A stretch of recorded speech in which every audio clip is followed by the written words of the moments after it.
Hey gang, I wanted to make a quick summary for my players and my games to tell them all the rules of the road for my sessions. Thanks for joining. Please like the video. Let's get into it. So these are campaign rules for a Forgotten Realms campaign. I do give +1 to flanking. I give people inspiration at the beginning of every session. We use Point Boy for doing characters. Knife Juggler feat is the only homebrewed feat I use. I really didn't see anything in D&D for people who specialize in throwing weapons. So I created that. It's also very, very common for people to use knives in my game. Um, Not everybody has money to go to wizard school or, divinity school or use martial weapons or can afford armor or weapons. But pretty much everyone and everybody's mother has access to a knife. So you'll find, a lot of like experts and, instead of throwing darts, people throw knives in taverns and stuff. But enough about that. Next, you get a number of bonus languages equal to your intelligence modifier. Um, if you're a wizard, you get to get 7 spells at first level, and you gain 3 new every level as you level up. I do allow disarming in my games, so it's a check, athletics check. So if you beat them by 10, like if you roll a 20, they roll a 10, the weapon flies 10 feet away. Um, Gaming is now all one skill. Flying, just make sure you're not turning more than 90 degrees. It just gets weird if you do, and you have to sort of keep moving unless you have like a hover effect going on, like fly. But make sure your speed doesn't become zero. Flying with a 0 speed is called falling, and you will take all that damage. Loot, I have a very specific way of spinning up loot, so it's fair and everybody gets, a chance at stuff. And then if you can't make a session, just go into Roll20 and hit skip session. Some people don't care. If I know some DMs charge you if you're not there for holding the spot. Um, I'm not quite there yet. Some people don't mind being charged. Everyone's situation is different. Whatever you want to do is fine. I'm grateful for the people who do hold their place, but like I said, everyone's different. Moving on, I ask a lot of questions during the game for clarification mostly. Um, I think some people think I'm targeting them sometimes. I don't know. But I have to find out things, and the rules have changed a lot, so I will be asking a lot of questions, and it's just to kind of clarify what's happening, what's going on, that sort of thing. Um, I also use a lot of random rolls because I like to keep the game fresh uh, and unpredictable, even to myself, so players don't feel railroaded and that sort of thing. Um, I use a lot of skill checks in combat. So if you're using a skill check based on intelligence, wisdom, or charisma, you can do it as a bonus action, like it says here. And it gives examples of that. Um, Say you're a gloomstalker, you can't be seen. Doesn't mean they don't know necessarily where you are. Perception is also hearing, smell, taste, and touch. Um, these later things don't come up as much. Taste would only come up if, okay, you taste something that's maybe poison. I'll say make a perception check if you're at an inn and that happens or something, and that's using your taste.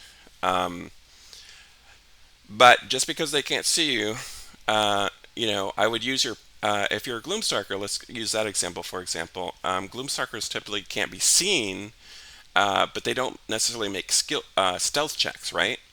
So I would use your passive stealth, which would be your 10 plus whatever your stealth score is. So it pays to put points in stealth if you're, a Gloomstalker or something like that, or even a rogue. And then if the person's passive perception is high or meets or beats your passive stealth, then they know where you are from hearing because even though their sight is impaired and they can't see you, their hearing is not, right? Um, and so that's how that would work. And it gives an example here of a wizard using invisibility. Typically, wizards don't have that high stealth. Say the wizard's passive stealth is, say, 14, which is pretty good for a wizard.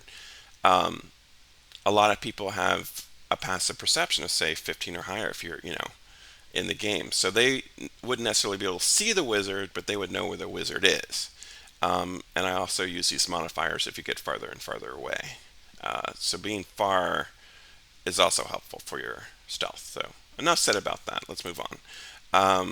Oh yeah, in this quote, the dwarf breathes so loud so you could have shot him in the dark. I think that's kind of referencing the whole passive stealth thing and using hearing instead of seeing. But anyway, moving on. Druid. So if you decide to be a druid, you can go into extras on your D&D Beyond character sheet, choose Wild Shape 2024, then put in the CR here for your creatures that you're looking for. Maybe it's 1/8 to 3, and then it'll list everything down here, and you can choose, right, which creatures you want.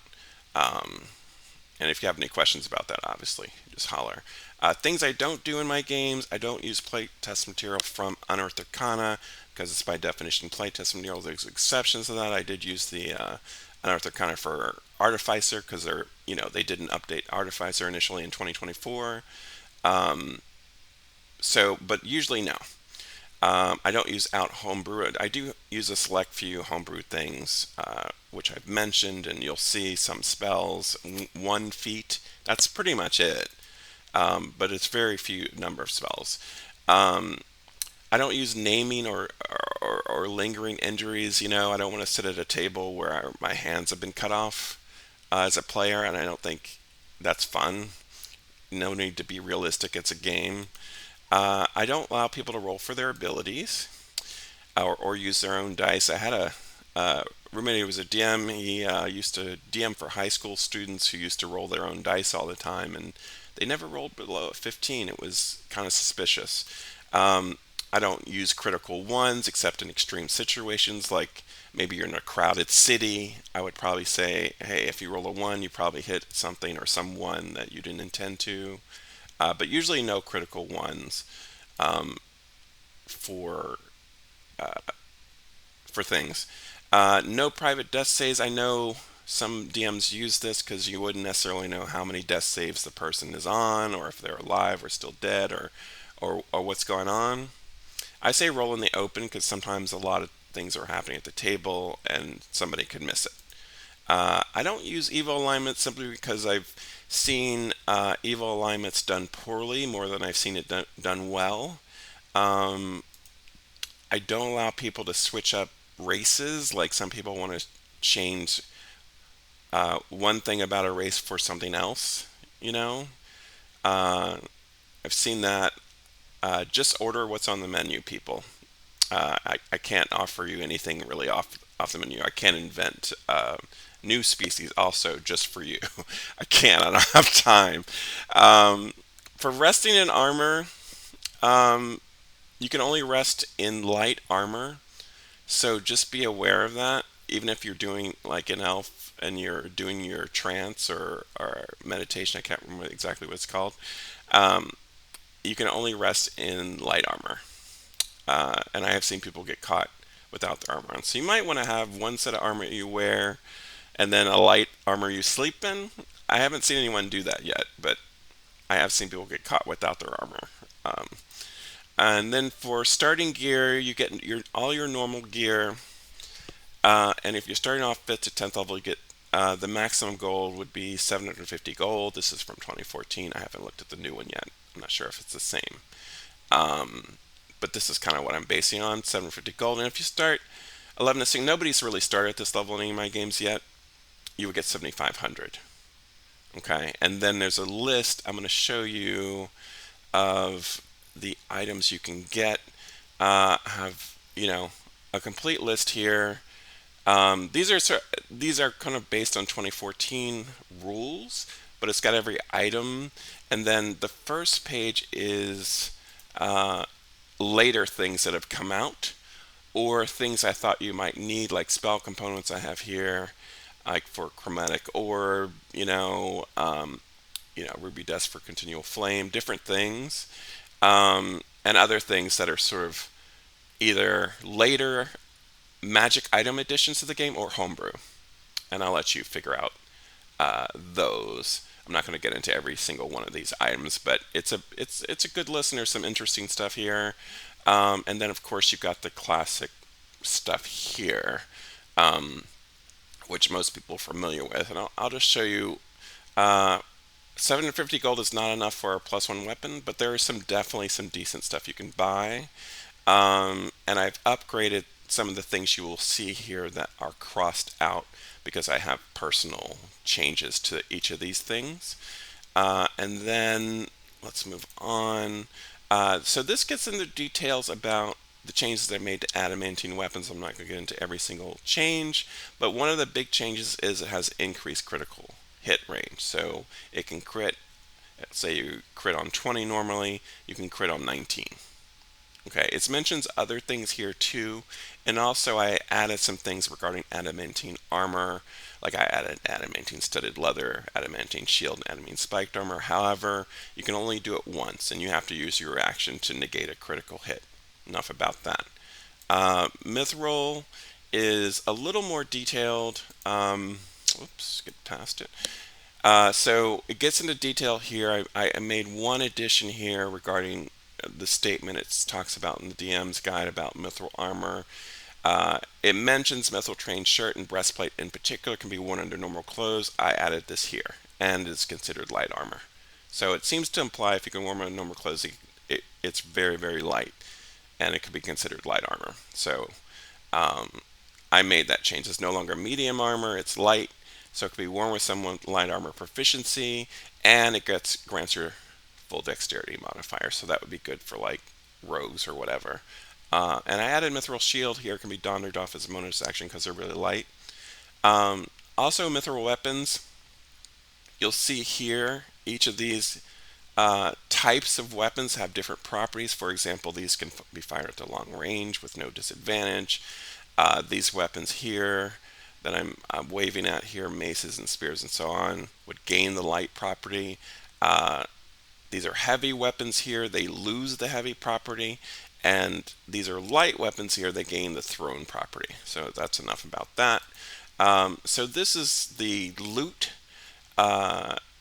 scheme that I came up with. It's based on Mask, who was the Forgotten Realms god of thieves, who kind of stepped into Joaquin's role for a while when Joaquin disappeared. So Mask set up this for monetary policy, so everyone would get their fair share. So if you're a PC, you would be primary, NPCs are secondary, and you just basically choose one item at a time until they're all gone. That's it. That's as simple as I can tell you. Um, Secondary do not get to choose magic items, but they can choose other things. They can choose like a diamond or whatever, right? And you even choose coins. You see, there's one platinum piece here. You even till every item is gone. That's it. So that's it. Those are all my campaign rules. I hope you like that. Please like the video. Consider subscribing. I see a lot of people haven't done that yet. Hope you will. These are my games. I'm Drakeen. Hope to see you at the gaming table. Take care.